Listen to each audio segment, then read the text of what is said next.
Bienvenidos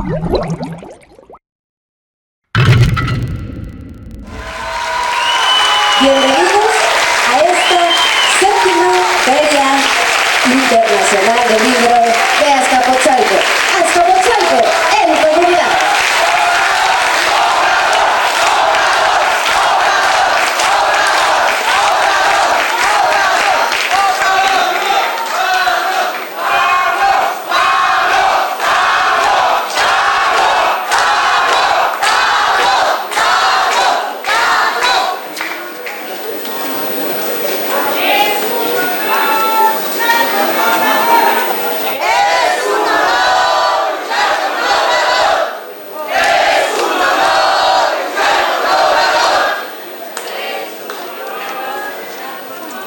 Muy buenas tardes a todas y a todos.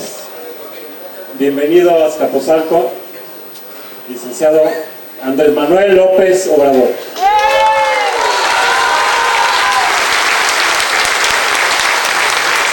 Quiero recomendarles mucho que lean el libro Catarino Erasmo Garza Rodríguez, Revolucionario o Bandido, lleno de enseñanzas y a la vez muy ameno. Lo único malo es que acabando la última página ya no hay cómo seguirle, se queda uno picado. El consuelo es que el autor es conocido porque escribe un libro cada año, tiene 14, todos interesantes y de seguro pronto tendremos otro de sus textos en la mano. Catarino Erasmo tiene nombre de título de novela y una vida de novela. De modo que empezamos bien, pero tiene algo más importante y profundo. Fue un mexicano patriota, internacionalista, que amó a su gente y fue capaz de luchar hasta dar la vida por una causa grande.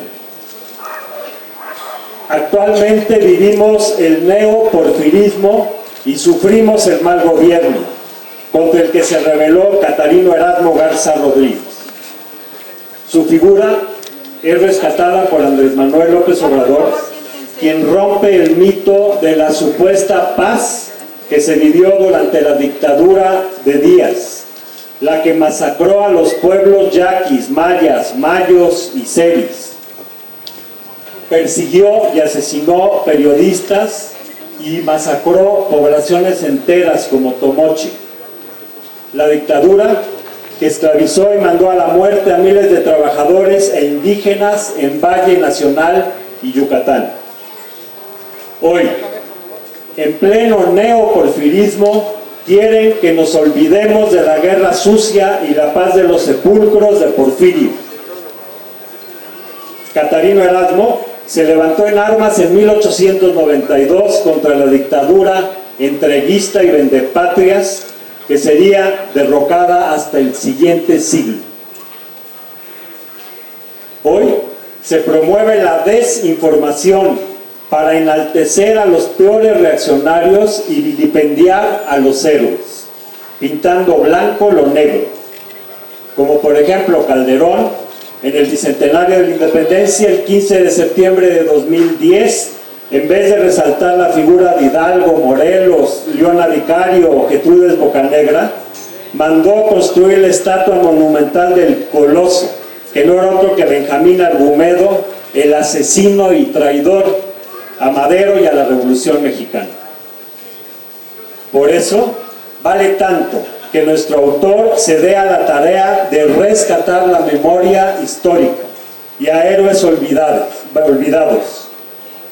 pero no con el afán de refugiarse en el pasado y mirar hacia atrás, sino con el de enseñar cómo nuestro pueblo y nuestros héroes siempre han estado, estarán y estaremos en pie de lucha, y cómo aprender de la experiencia para asegurar el triunfo del futuro, mirando de frente a la transformación que se viene y escribiendo páginas sobre el blanco papel de lo que construiremos en el siglo XXI. Recogemos el valor, la entrega, el amor patriótico, el internacionalismo y antiimperialismo de Catarino Erasmo para que alimente la conciencia de millones de mexicanos.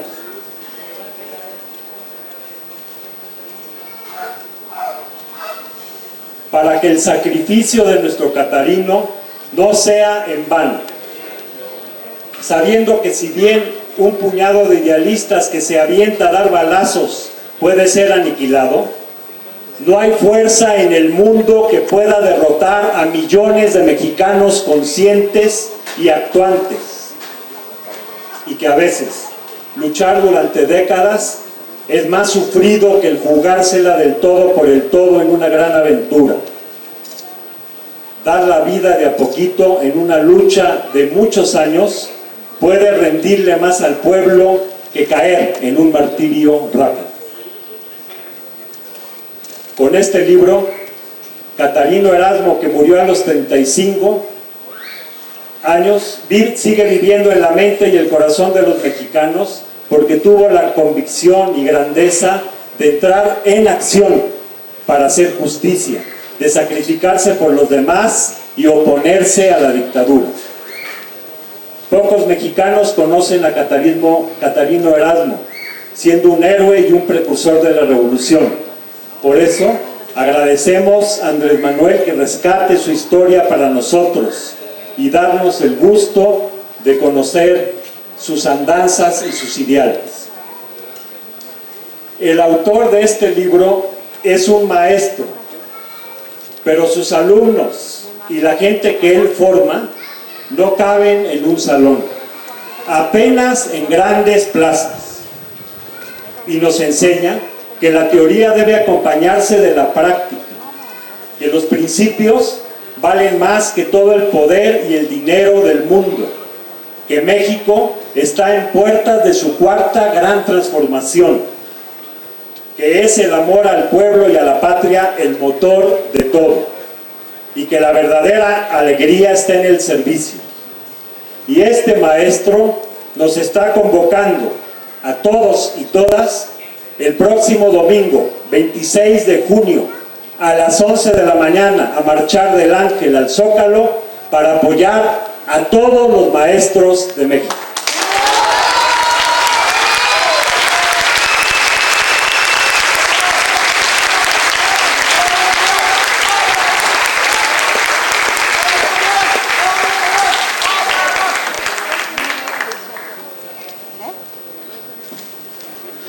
Me da mucho gusto estar con ustedes en esta Feria del Libro de Azcapotzalco,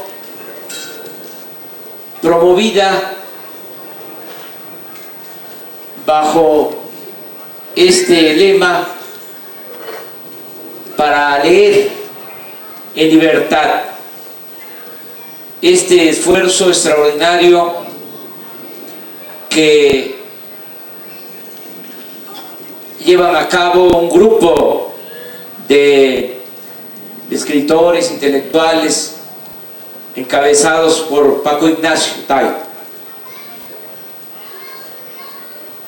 Yo tengo como ocupación escribir, porque eso me ayuda a entender mejor la realidad actual. Como todos sabemos, para transformar una realidad de injusticias, de opresión, una amarga realidad, se requiere conocer lo que ha sucedido en otros tiempos. No se puede transformar lo que no se conoce. La historia es la maestra de la vida. Por eso escribo. Tenemos que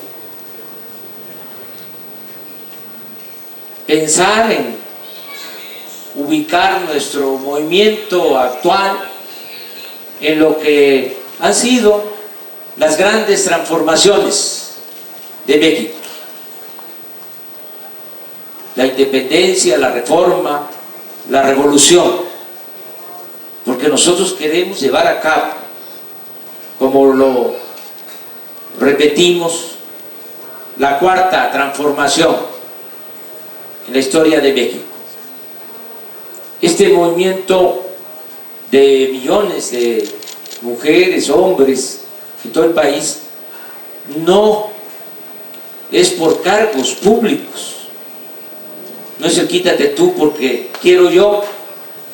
Eso no sirve, eso no ayuda. Si estamos en esta lucha es porque queremos cambiar al régimen.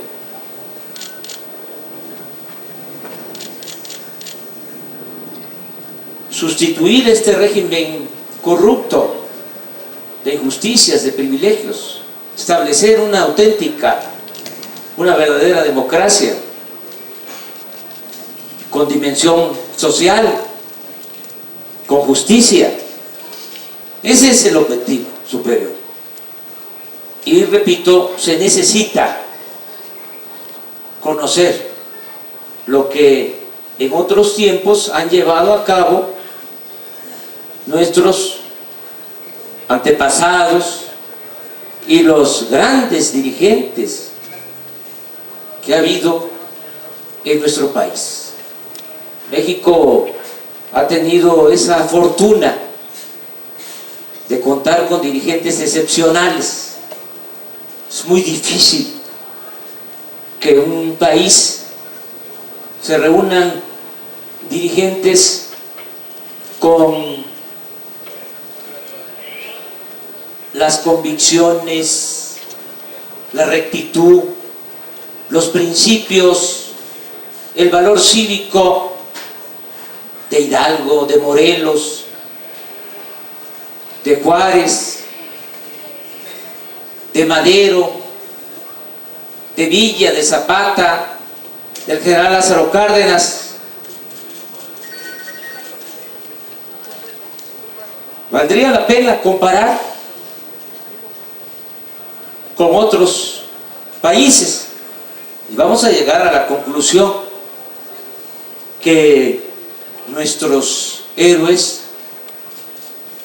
son de lo mejor que ha habido en la historia política del mundo. Entonces, por eso son importantes sus enseñanzas. Suele pasar que no se reconoce el sacrificio de muchos dirigentes, de héroes anónimos. Y una peculiaridad en mi trabajo es que trato de rescatar del ostracismo, del olvido, a dirigentes extraordinarios no reconocidos. La verdad es que en esta época, en medio de esta decadencia por la imposición de la política neoliberal o neoporfirista, pues también se ha promovido el que nos olvidemos hasta de los padres de nuestra patria, que no recordemos la historia. Y desde luego, si se hace a un lado o se pretende olvidar a los héroes más reconocidos, menos se piensa en exaltar las aportaciones de dirigentes regionales, de dirigentes políticos extraordinarios que no han sido tomados en cuenta. Por eso es esta historia que escribí sobre Catarino Erasmo Garza Rodríguez. Como decía aquí Pablo, es muy difícil saber quién era Catarino. Bueno, Es un norteño,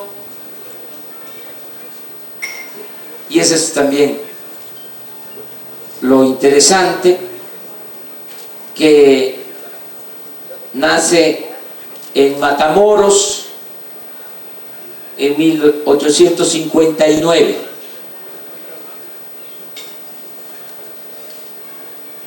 En un pueblo de Matamoros, en la frontera actual con Estados Unidos. Esto es importante porque se trata de un revolucionario que nace en la frontera y que además lleva a cabo su movimiento, organiza la rebelión contra Porfirio Díaz en Texas. Actualmente Texas pues es un estado de la Unión Americana muy conservador, pero no siempre fue así. Catarino nace en un pueblo de Tamaulipas, repito, apenas unos años después de la anexión de Texas a Estados Unidos.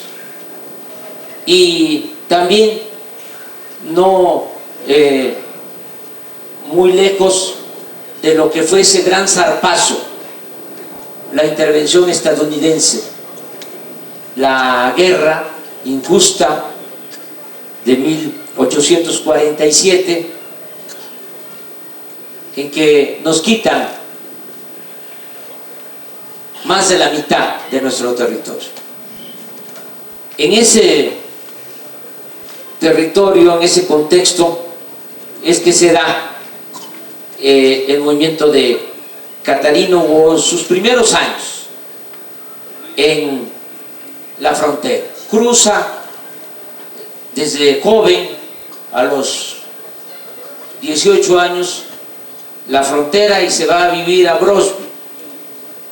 Y ahí empieza a mostrar su inquietud como dirigente defensor de los mexicanos que son víctimas desde entonces de la discriminación y del maltrato. Él empieza a defender a los mexicanos. Se dedica al comercio, no era próspero, era un trabajador, demostrador, como se decía antes. Trabajaba en una tienda y también empieza a escribir, decía él mismo, como gacetillero, como periodista. En ese tiempo, retomo lo dicho, de que se va definiendo la frontera, porque la frontera de México con Estados Unidos era antes del 47 el río Nueces, más al norte, y después del 47 la frontera es el río Bravo, más al sur. Antes del 47 y antes de la anexión de Texas a Estados Unidos, de aquel lado solo habían 3 ciudades importantes. De las 10 que hay ahora en Texas, importantes, solo existían 3. El Paso, San Antonio y Laredo. Todas las demás ciudades que ahora conocemos se fundaron después de la anexión y después de la guerra del 47. De este lado, desde luego, ya existía lo que se llamaba Paso del Norte, que ahora se llama Ciudad Juárez. Existía Reynosa y existía Matamoros. Por eso muchos mexicanos quedaron atrapados después de la anexión de Texas y después de la guerra del 47. Y así se llama el primer capítulo del libro. Yo no crucé la frontera, la frontera me cruzó. Es un fragmento del corrido de los Tigres del Norte. Yo no crucé la frontera me cruzó. De las historias extraordinarias de esa época está la de Nuevo Laredo, que cuando se define la nueva frontera, los de Laredo, que pertenecían a México, pues se resisten a pasar a formar parte de Estados Unidos.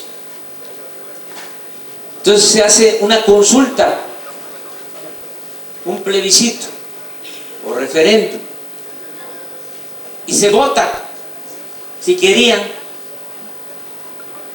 formar parte de Estados Unidos o seguir siendo mexicanos.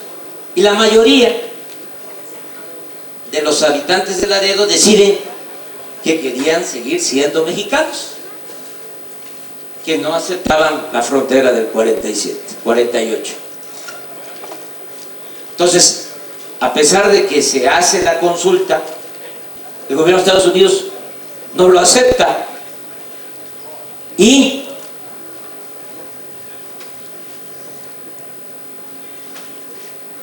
un grupo de ciudadanos y de familias de Laredo deciden pasarse de este lado del río Bravo y fundar lo que ahora se llama Nuevo Laredo. Y según la leyenda, se trajeron hasta sus muertos.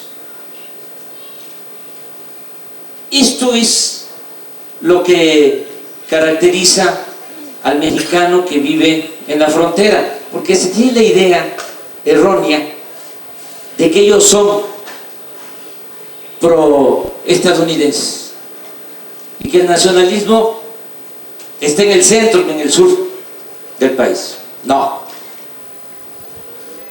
Los habitantes del norte de nuestro país tienen esa vocación nacionalista, porque ellos sintieron más el agravio, padecieron más. José Vasconcelos, de niño, estudiaba en una ciudad fronteriza, Iglepas, y cuenta que con frecuencia habían enfrentamientos, se peleaban en la escuela, porque se les cuestionaba a los mexicanos y los mexicanos no se dejaban. Y él recuerda en su libro, Ulises Criollo, de que cuando salía a relucir de que los mexicanos en la época de Santa Anna habían provocado una matanza, la famosa matanza azteca, él salía a defender y a decir de que no eran los mexicanos bárbaros, que en México hubo primero imprenta que en Estados Unidos, todo esto que también sabemos que otros escritores han defendido en cuanto a que todavía pastaban los búfalos en lo que hoy es Nueva York y ya en nuestro país había universidades. Entonces, este enfrentamiento era constante. Catarino se enfrentó a esta discriminación. En ese entonces eran comunes los duelos. Él desafió a muchos y era así un defensor de nuestros paisanos. Bueno, se fue formando de esa manera hasta que se vuelve antiporfirista. Se da cuenta, junto con otros dirigentes, de que en México se había establecido una dictadura. Recuerden ustedes que Porfirio Díaz llega a la presidencia de México a finales de 1876,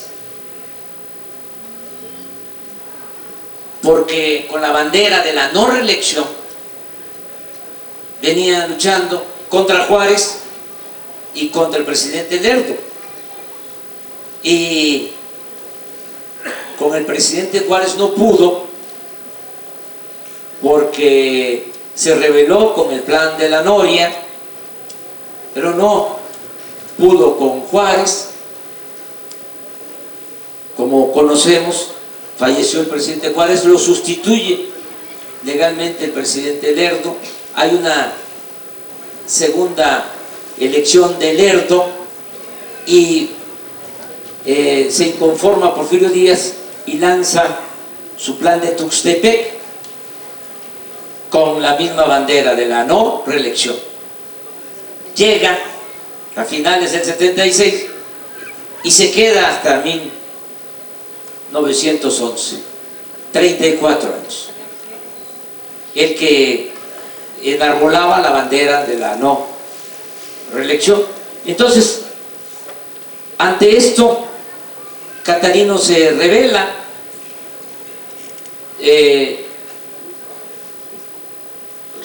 cuando todavía llevaba 16 años, 15 años, Porfirio Díaz, menos de la mitad de lo que iba a tardar, pero ya estaba definido, consolidado como dictador.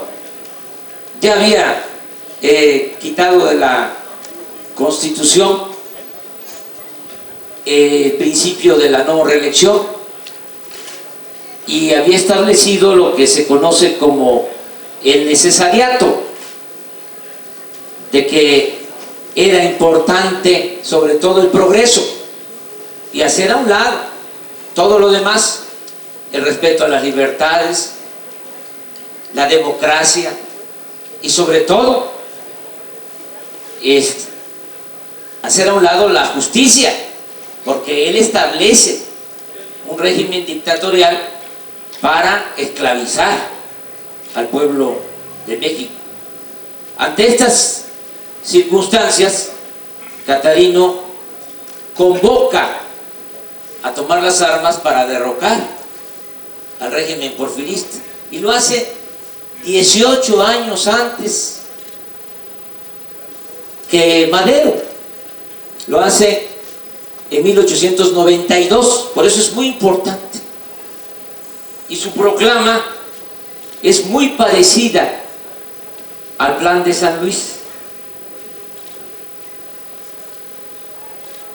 Él convoca al pueblo de México y en su proclama de septiembre de 1891, en su plan revolucionario, dice, por ejemplo, absoluta prohibición a la reelección a cualquier funcionario público del país. Se dará libertad completa a todos los partidos políticos y será suprimida para siempre ese asesinato político conocido con el nombre de ley fuga por la represión que se padecía en el porfiriato. Hacer soberanos a los estados e independientes a los municipios. porque estaba centralizado completamente el poder.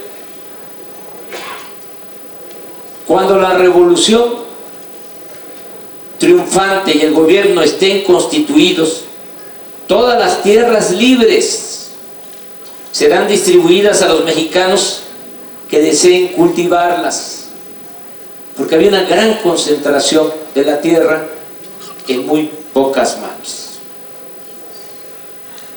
Así, en septiembre de 1891, se despide de su esposa, Concepción, que era hija de un ranchero tejano, también de orígenes mexicanos, Concepción González. Y con 40 guerrilleros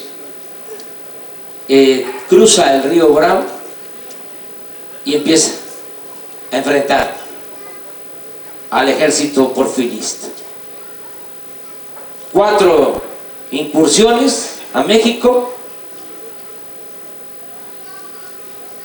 Pues como ustedes comprenderán, en ese entonces estaba en plenitud el régimen porfirista, estaba en el norte encargado de lo militar Bernardo Reyes. Entonces sellaron la frontera, miles de militares para enfrentar la guerrilla de Catarino. Pero no solo eso, Catarino enfrenta también la persecución de los Rangers de Texas y del ejército estadounidense. Según el historiador Katz, el gobierno de Estados Unidos de Norteamérica se mostró muy amistoso con Porfirio Díaz. Catarino Garza fue perseguido por las autoridades estadounidenses mucho más implacablemente de lo que fue Madero en 1910, a pesar de que ambos trataron de organizar una revolución mexicana desde suelo norteamericano.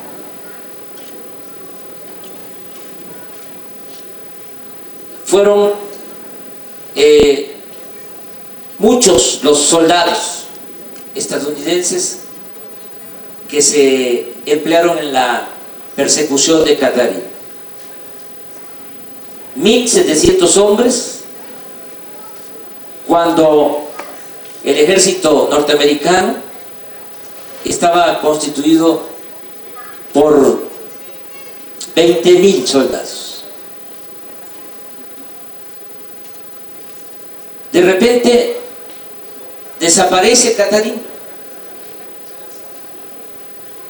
¿En dónde está Catarino?, se preguntaban todos. Desaparece en enero, febrero de 1892. Luego se sabe que se va a Costa Rica.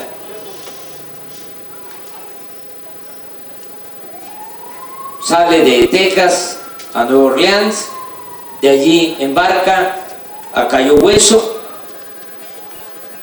luego a La Habana y termina en Matina, un pueblo a la orilla de un río en la zona costera de Costa Rica. Ahí se va a refugiar. Claro, sigue el movimiento, le siguen a él considerando como el líder de todo el movimiento opositor en el norte, pero él ya no está ahí. Se va a Costa Rica con 2 preocupaciones. Primero, pues que quería ver a su esposa, a su familia, a su niña. Ya tenía con su esposa una niña, Amalia, que le llamaba Currita Linda Mexicana. Y otra gran pasión era la causa revolucionaria. se va allá, pero no deja de pensar en luchar para derrocar a Porfirio. En ese tiempo, en Costa Rica, se reúnen dirigentes de varios países de Centroamérica, del Caribe, dirigentes sociales, líderes, caudillos, que están luchando para liberar a sus pueblos. Ahí, en Costa Rica, Catarino conoce a Maceo, que estaba luchando por la independencia de Cuba, y conoce también a dirigentes colombianos, y con la idea de que voy a ayudar a liberar a Colombia, voy a ayudar a liberar a Cuba, para que después ellos me ayuden a mí a liberar a México del dictador.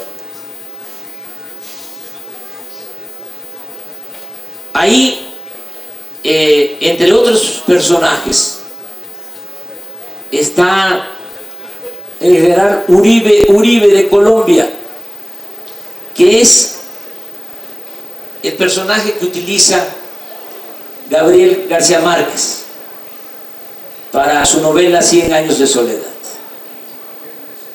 El coronel Buendí, Aureliano Buendí.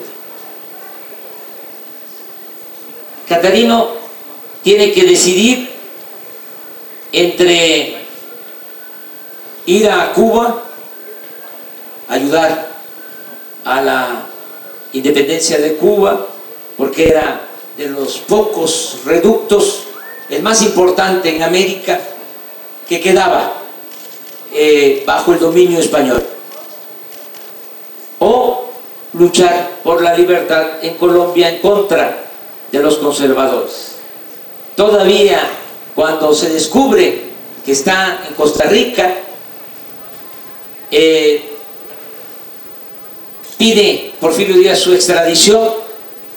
El presidente de Costa Rica, por eso también estaban ahí otros dirigentes, era liberal, tolerante, respetuoso del derecho de asilo, y lo protege.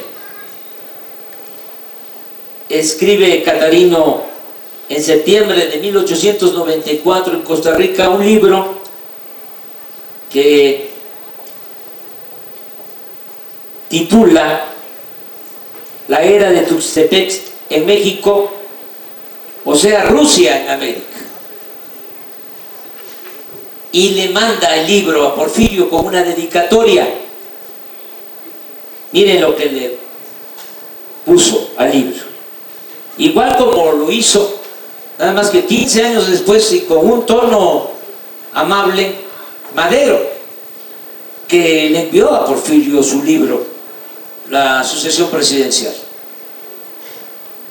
Más que Catarino le pone al señor general Porfirio Díaz: salvo aún de su alevoso y traidor puñal, que aunque otras veces ha confiado usted con buen éxito en manos de sus cínicos esbirros, he escrito en mi ostracismo este folleto para que no fenezcan conmigo los juicios que respecto a su vitalicia tiranía, a su indefinida dictadura, tiene su indispensable y constante enemigo político, Catarino Erasmo Garza.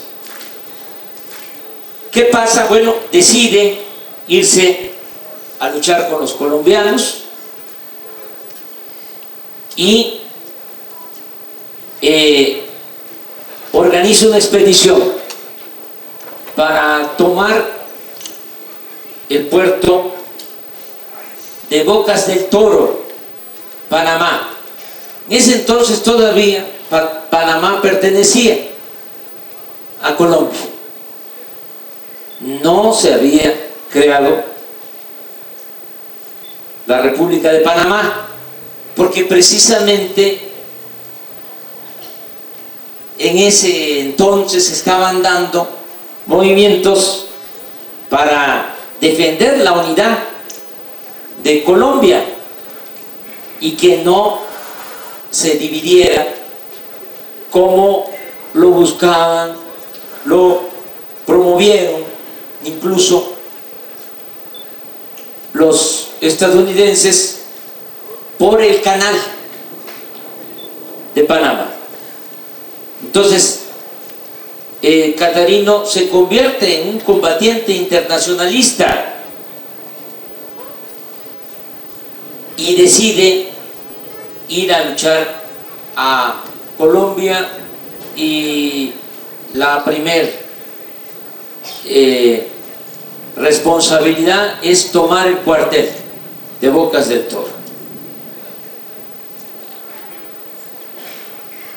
con un grupo de guerrilleros colombianos, centroamericanos, incluso con estadounidenses. Llegan a Bocas del Toro por la noche y en la madrugada inician el combate para tomar el cuartel. Ya nos estaban esperando porque pues había mucha vigilancia del gobierno de Costa Rica, del gobierno de Colombia, del gobierno de México y desde luego del gobierno estadounidense. Catarino ni siquiera sabía, cuando desembarcan en Bocas del Toro, que ese mismo día en la mañana se había anclado en la bahía de Bocas del Toro un barco de guerra de la Marina estadounidense.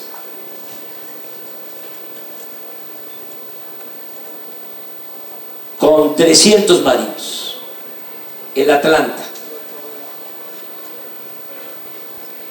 Empieza la lucha por la toma del cuartel y lo matan. Tuvo una agonía corta. Aquí es importante que se conozca que el último tramo de este libro, que tiene que ver con la toma del cuartel de Bocas del Toro, se sustenta en un libro que escribió al año siguiente.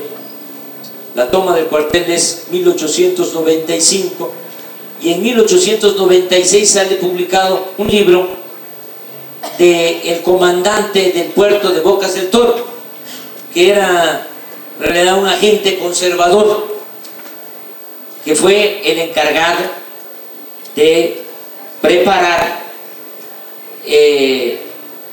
la defensa de Bocas del Toro. Yo tuve la fortuna de encontrar ese libro en la biblioteca de Panamá. Visité Bocas del Toro, visité Panamá, esto en mis tiempos libres. Y este extraordinario historiador, muy buen prosista, cuenta todo lo que significó la toma de Bocas del Toro.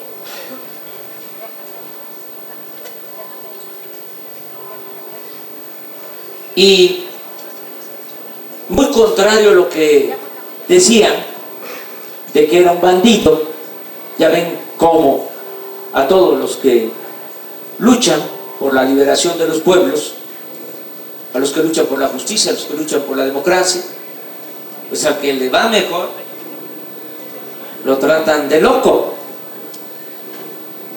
y a la mayoría de los revolucionarios, a los que son ahora nuestros héroes, los han tratado de bandidos.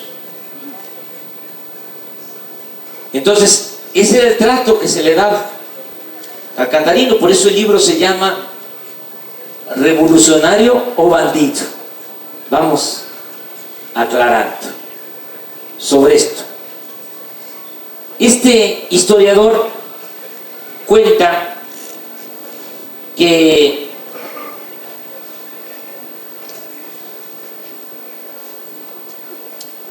cuando asesinan a Catarino,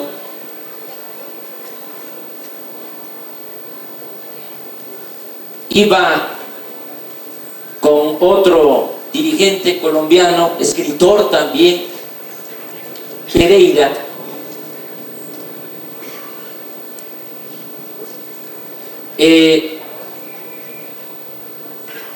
vestía el día de su muerte una camisa negra de lana. Dice Velasco, el conservador, sus pantalones arremangados y enlodados como los zapatos manifestaban su lucha con el fango del camino. Sobre el pecho y cerca de la herida principal tenía 2 copias fotográficas de su esposa y un paquete de cartas amorosas. A las 4 de la tarde del día 8 de marzo de 1895 fueron sepultados en una fosa profunda del Panteón de Bocas del Toro, a la orilla del mar, Catarino Erasmo Garza, Francisco Pereira y 2 compañeros más. Decía el Che, donde cae el hombre queda. En Bocas del Toro había duelo, porque la población era liberal y simpatizaba con la causa de Catarino. Y los conservadores no celebraron ahí abiertamente, lo hicieron en David, Panamá. Allá se dijo una misa solemne por las almas de los conservadores.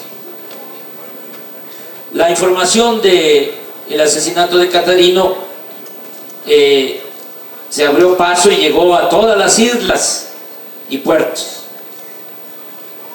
Porfirio Díaz fue informado por el ministro de México en Washington, Matías Romero, le anunció la muerte de Catarino. Y para contestar si era un revolucionario o era un bandido,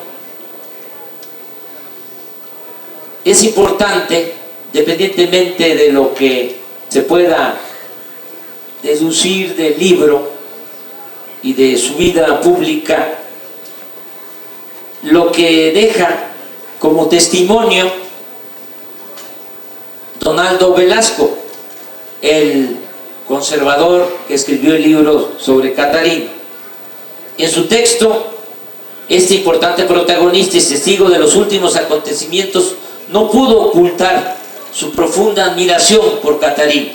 Dice así: su alto porte gallardo, su mirada emanada como la del gato al seducir su presa, su palabra varonil y bien cortada, le daban, a la par de su valor bien probado, ese no sé qué romántico y caballeresco. No era, en mi concepto, el bandido vulgar que retratan los norteamericanos. Aún después de muerto, inspiraba respeto, mirada fija y penetrante, frente despejada y de noble hermosura, y sus manos recogidas como el gladiador en actitud de combate.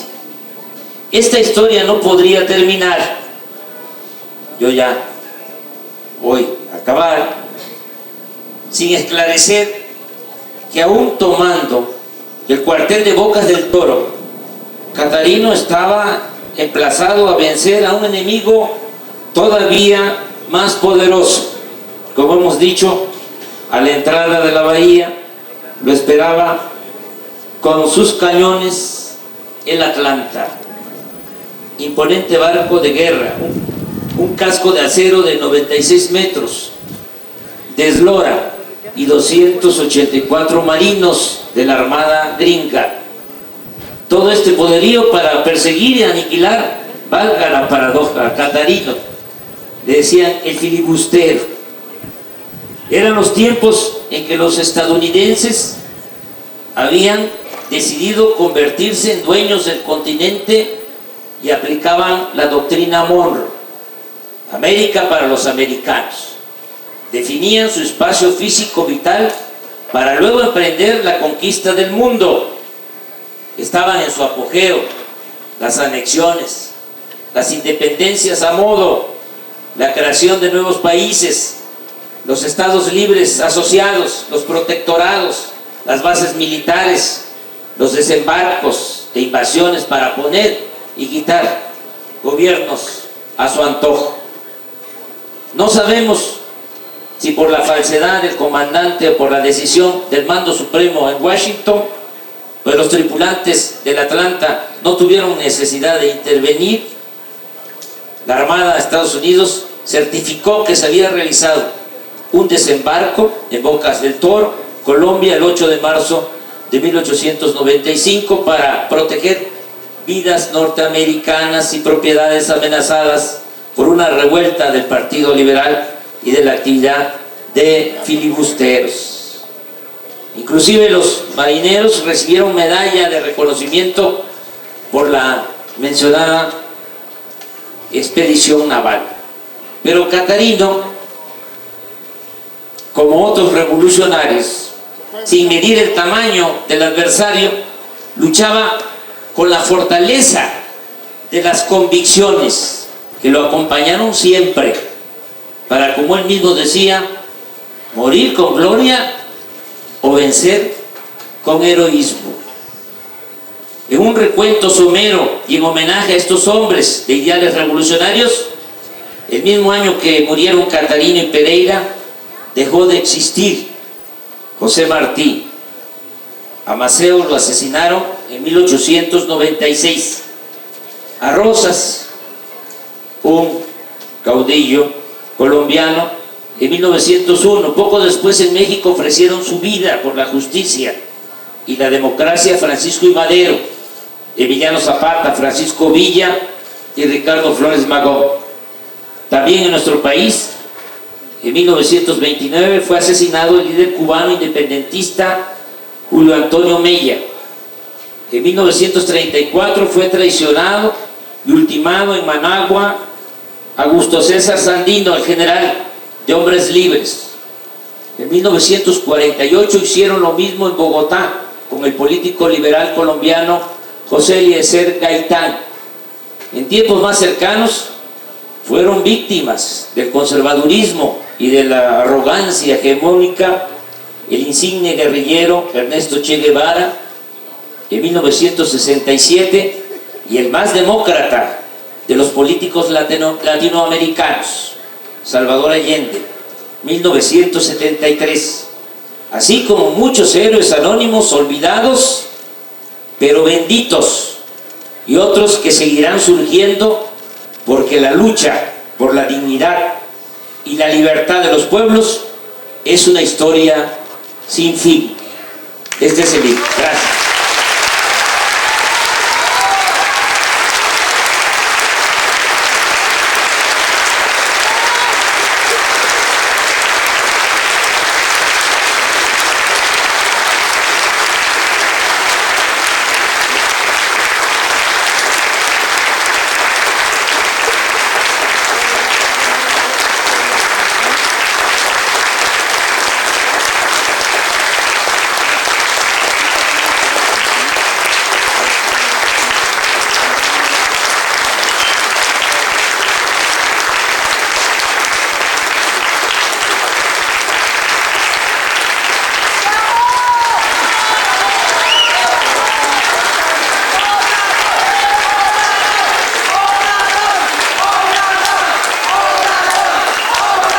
Estamos viviendo la séptima feria del libro de Azcapotzalco.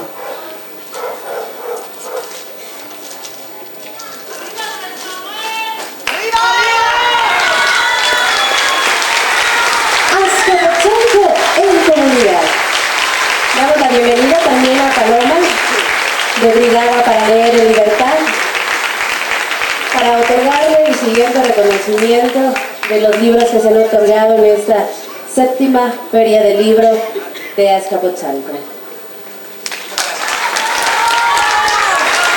También se le hace entrega del siguiente reconocimiento a Andrés Manuel López Obrador por su valiosa participación en esta Feria del Libro. Fuerte el aplauso, por favor, para él. Estamos muy contentos, estamos muy orgullosos de que se encuentre este día con nosotros festejando una fiesta, la fiesta de la cultura, la fiesta del libro. Muchísimas gracias también, doctor Pablo Moctezuma Barragán. Fuerte el aplauso, por favor.